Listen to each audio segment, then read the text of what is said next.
આપણી તો સીધી સાદી સલાહ છે કે મોજમાં રહેવું, હસતા રહેવું, ગામની વસાળ રહેવું અને થાય એટલી કાહટી કીરા રહેવું. બાકીનું નાગનાથ બાપા છે જ ને, એવું ઈ કરે. આપણે આપણા ભાગનું આવે એટલું આપણે કરતા રહીશું, કરવા દઈશું. કાર્યકર્તાઓને પણ એક નાની એવી શીખ છે કે મંત્રી તરીકે કોઈ આપણી પૈકીનો એક જણ આવે ત્યારે આપણી ખૂબ અપેક્ષાઓ વધી જતી હોય છે. ઓહો કૌશિક એમ કહેવાની મજા આવે, પણ આપણે કાળજી રાખીએ અને એમાંય હવે કૌશિક ભાઈ કહેવાની પણ થોડીક ટેવ પાડીએ.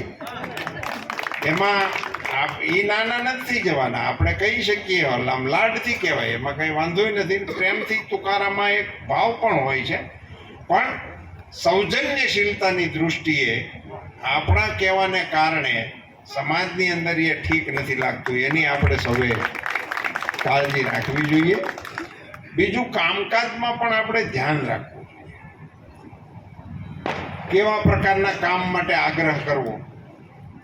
એકમાત્ર બદલીની સ્કીમ સિવાયની કોઈ સ્કીમ નથી. એમાં માપે આપણે કાર્યકર્તાઓ તરીકે માપે રહેવું જોઈએ. આપણે હુંથી લઈને આવી જાય, નો શું થાય હું કહી દઉં,